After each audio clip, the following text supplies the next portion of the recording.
We're gonna put a card show in Peoria. I mean, we're getting a whole tour here. It takes a certain person, but we still get some bobblehead collectors in. If I wanted to buy your card shop, how much would I have to pay for it? Look what I found. We are here in Peoria, Illinois, and today I'm gonna show you one of the coolest card shops I've ever been to, and I wanna introduce you guys to the Draft Card Show in Peoria, Illinois in October. I've never been to this part of Illinois in my life. It's beautiful. We have the beautiful sun there just gazing on me. And now we got a little Series 2 tops as I almost fall. Aaron Judge on the front. Nick Allen. Ryan Nelson. Spencer Strider. Look at that stash. 10 out of 10. Raymond Laureano. Aaron Saval. Dylan Carlson, Elk Grove, California. Let's go. Lurie Garcia. Dane Dunning. No. No way. It's stuck. Oh, what a fool. Okay, dang, we got the holo of Brewers on Deck. We got a Big Poppy Legends of the Game foil. I thought that was gonna be an auto. That freaked me out. Andrew Vaughn, we saw him hit a home run. Austin Nola, and we got a rookie of Connor Capel. Christian Arroyo. Can't beat a pack of cards in a cornfield. I'm giving away this pack of cards. All you have to do is like this video and comment down below. What is your favorite pack of cards to open from any year? Comment that down below, and I'm giving away this pack of cards from Topps Series 2 Baseball. I found the coolest shop in Peoria, Illinois that I've ever seen in my life. I was a collector in 08, 09, 09, 10, and this is so reminiscent. I almost got teary-eyed when I went in there. My first reaction was, holy bleep. And the guy heard me. We're about to meet Randy. If you're ever in Peoria, come to Baseball Card City. Josh from the Draft Card Show recommended this. We were just gonna go back to our hotel and chill and get some ice cream. Come on in.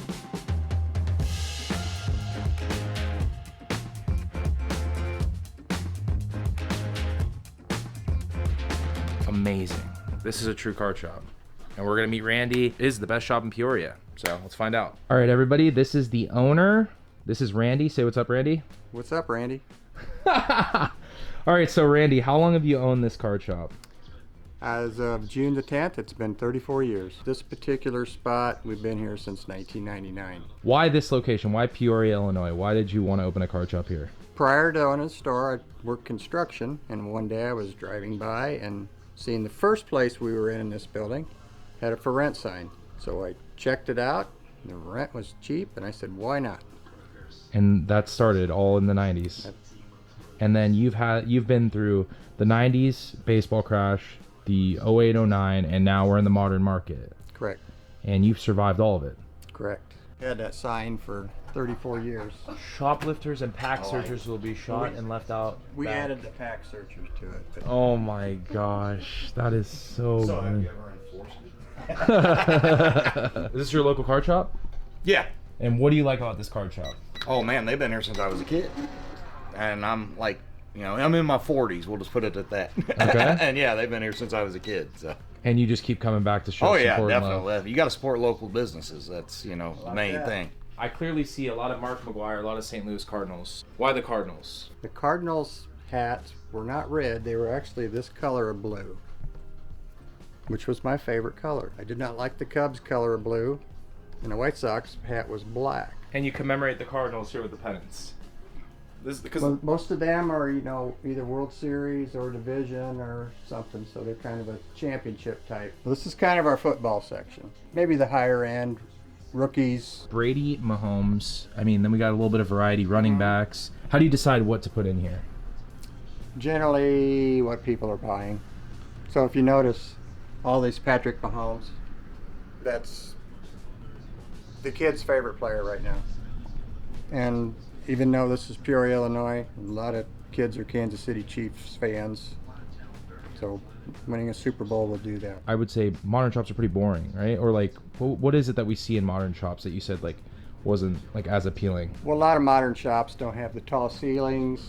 You can hang stuff from. It's just stuff we've done over the years. That's just some Wow. old, kind of the junk wax era stuff. So you still call it? You do call it junk wax? I still don't have that definitive like. There's always different responses to what people are getting. Like you didn't even want to call it junk wax.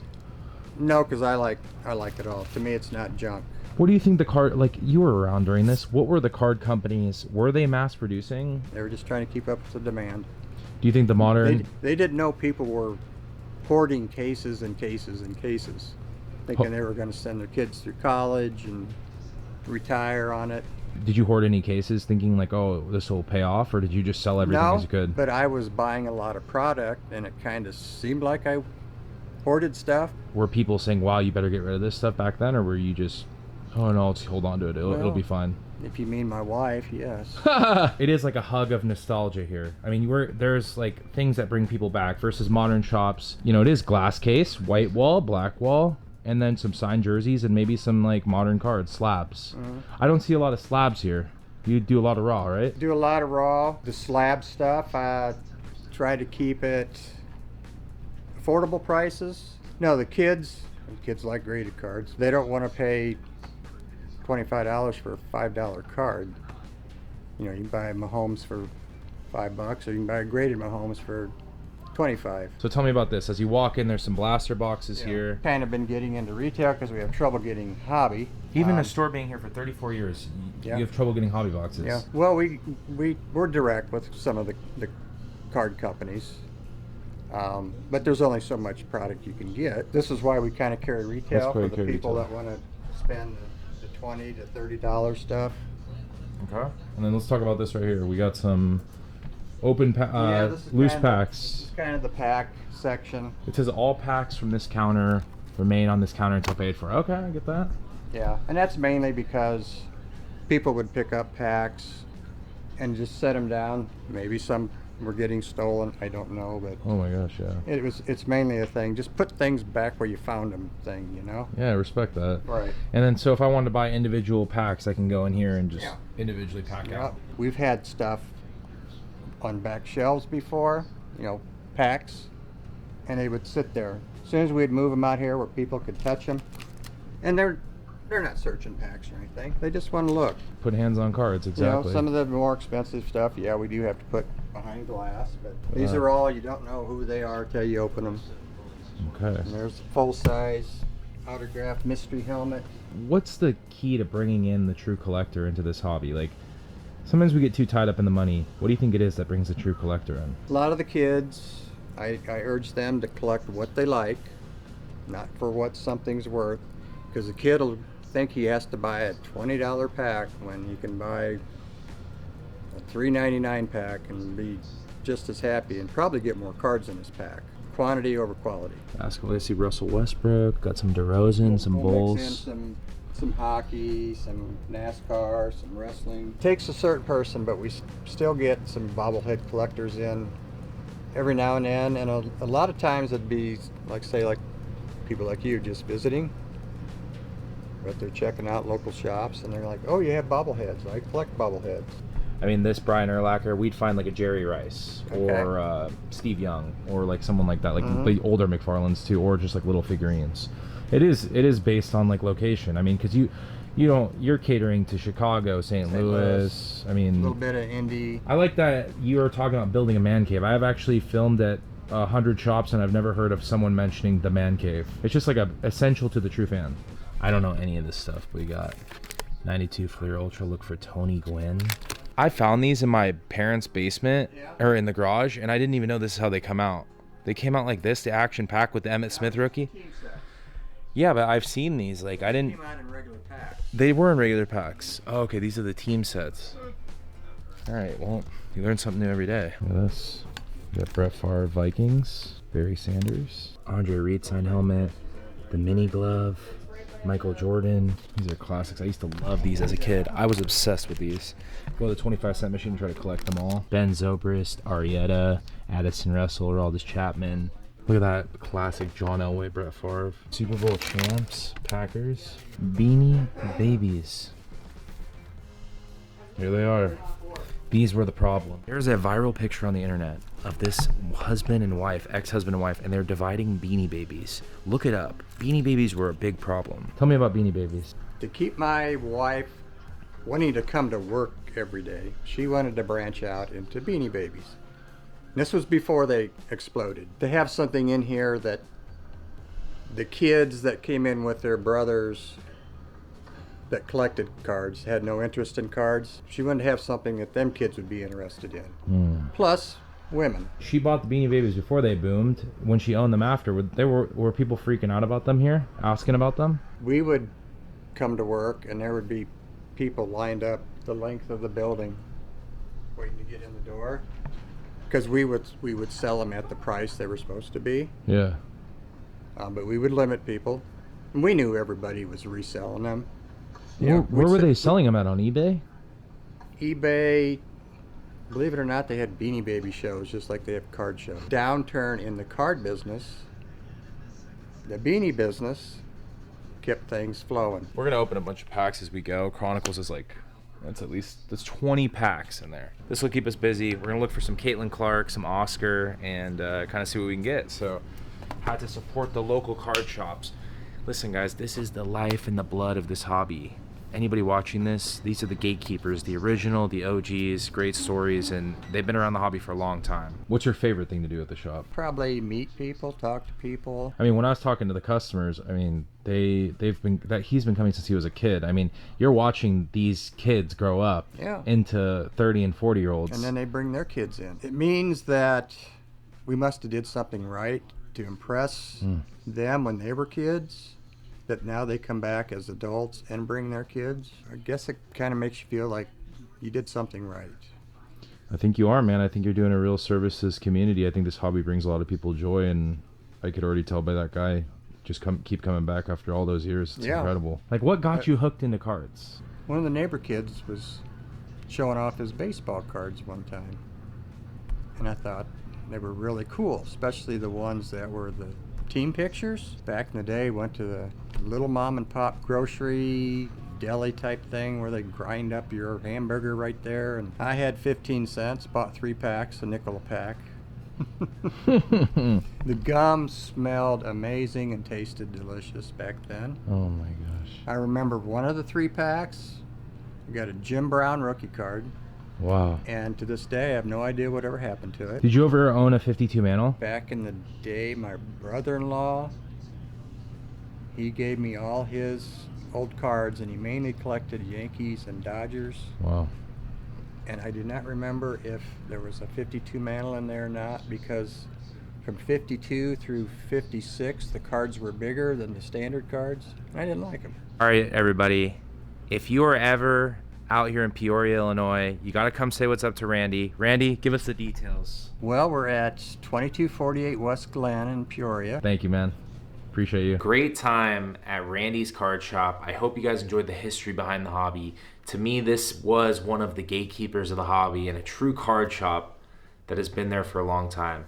And now I want to cut to a behind the scenes look at one of the biggest card shows that will happen in October. This will be the biggest card show in the history of Central Illinois. Here's a draft card show, exclusive behind the scenes. Check it out. What's going on, guys? Jay here, AK Mojo Sports. I'm here with Josh.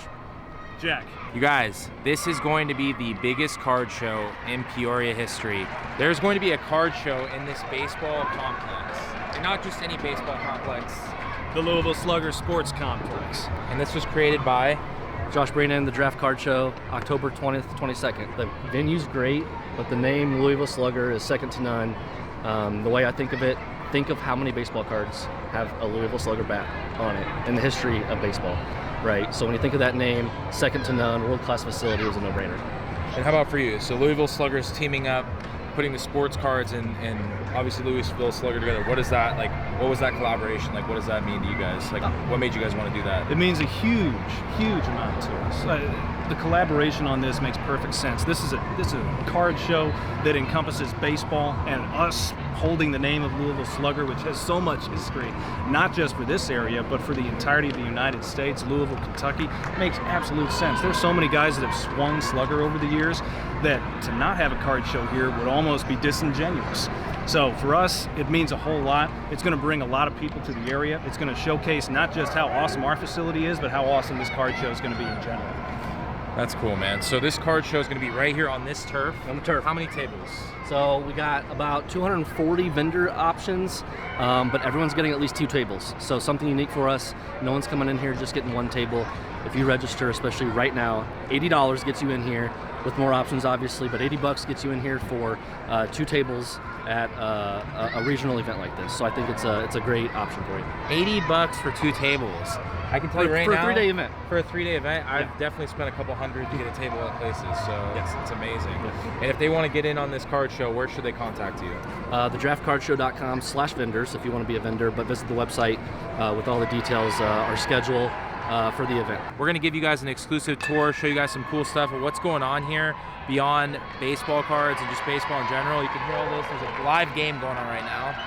And we're going to show you guys a preview, so here we go. Kids can come, they can earn 1 pack of cards in exchange for coloring a sports themed, essentially get well soon sheet, where after the event, I'll take these sheets to the local OSF Children's Hospital of Illinois and deliver these to the patients. So it's a good way for kids to come have gratitude for those patients like that, but also in exchange for why they're here, right? A pack of cards. That's incredible. So if you come to the show and you bring your kid and you color one of these, you'll get a free pack of cards, and this will go to the Children's Hospital. I've never seen a card show do this. Hey, Donovan Mitchell. She's got the NTRPA.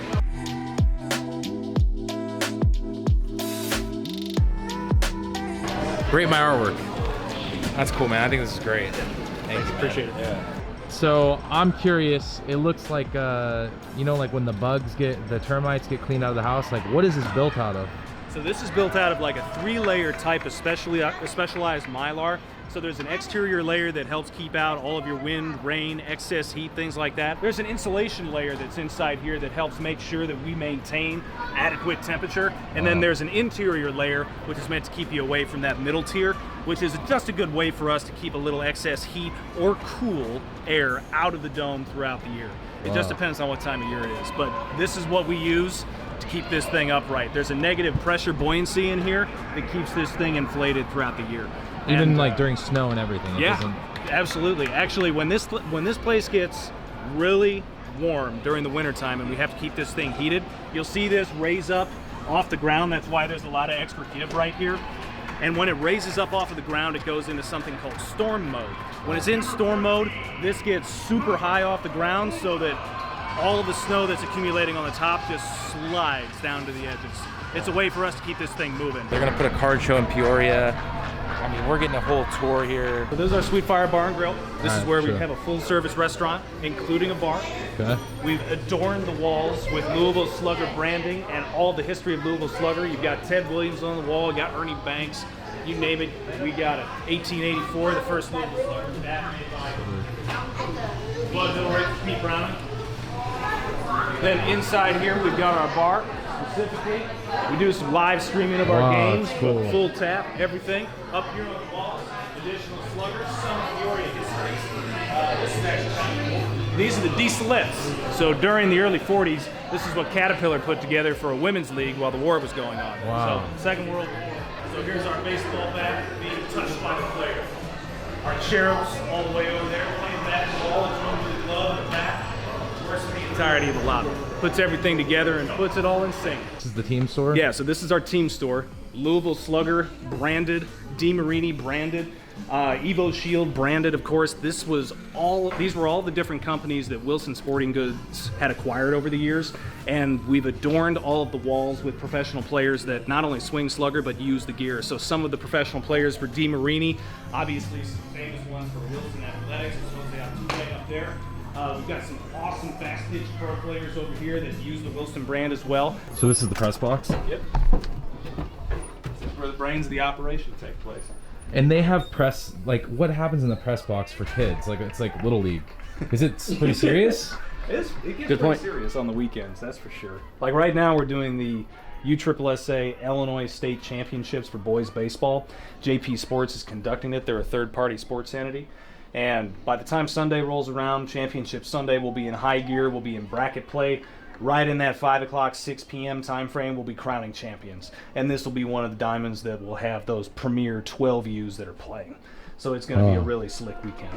So this actually fills up with people too. Oh yeah. What's nice about this is these kids on this field are the future of our hobby, right? Yeah. So these are the ones that we want in this facility come October. Trying to find that hidden gem that they're searching for. I think these are, I think kids and sports cards, I mean, this is perfect for everything that we're trying to do. As a true collector, putting on a sports card show you got to tell me about your PCs, your personal collections. Tell me about those. Yeah, so my story goes really, I'm the typical mid-30s guy that, did a lot up until high school. Collecting, my big thing was Jordan. I still have like 200 Jordans and Iverson, Penny Hardaway, that type of stuff. Got out of the hobby, like many others, came back 2017, 2018. My big thing was when I was collecting as a kid, I never went to shows. Like that connection was not there. So that's a part of this, right? I started going to shows, loved the community aspect of that, like multi-day stuff, trying to find the hidden gem, like that PC part that I'm looking for, which was really the seed to this idea. Trying to create that for everybody else. And like when you see these young kids, I mean, we're seeing these young baseball players, getting to inspire them to want to collect cards. Yeah. Like, obviously that's like a huge goal. Like, what does that mean to you? Like, to me, that's what I did. I was at my games or tournaments as a kid. In between games, we're trading cards. Like that's what we did, and at an event like this. So that connection to this facility is the perfect scenario for bringing these younger kids into the hobby and bringing interest like that. The fact that you wanted a show when you were younger and like you didn't really get that experience. And, Never like, had it. You can give it like I like that too, because like I went to like a couple shows when I was a kid, but they were always kind of like the environment was kind of toxic and like a lot of older people and like not very friendly, versus now it's like a lot more friendly and like the vibes changed. And I think it's so cool that we can like push that forward for like other kids to join in now, and it's cool to collect cards. Yeah, and I think a place like this and the space, that's why I have that trade plaza concept that I talked about, where kids don't have to sit on the floor and trade cards, which in certain circumstances that's okay and that's cool. But I think a place like this, it'll be cool to have a dedicated spot for those kids to go to and trade like that. Yeah, this show is going to bring a ton of kids, tons of support from this community. I can already feel it. And man, I'm pumped. Jake said what's up when we were coming in here. I'm gonna give him this. So he wanted a picture with me, but we're gonna give him some cards. What's up, buddy? How's it going? Want to do that picture? Hell yeah. All right, I got this for you. Oh, you gotta rip it on camera though. We gotta do it live? Yeah, let's see it. All right, Heck yeah. Let's get a Trevor Lawrence. All right, let's go. Start out with the Kadarius Toney. Okay. Miles Garrett. Good. And Judon. Oh, Justin Fields, rookie. We'll take that. That's perfect. That's not bad at all We're there. in the right place. Oh, Devonta Smith, Smith. refractor. That's not bad either. Let's go. And lastly, JJ Watt. I think you got one. Oh, we got one more. Yeah, And Pat Fairmouth, pink. Thank. Not bad. Not bad at all. Justin Fields, rookie. Live rip. That's Perfect. sick. Thank All right. you. Hey, what should they do? Should they subscribe? Always. Always. All right. Hope you guys enjoyed this video. Drop a like, drop a comment. Come to the Draft Card Show here in October. We're going to try to make it out here. It's going to be sick. It's going to be the biggest card show in Peoria, Illinois, and we're super happy to be here.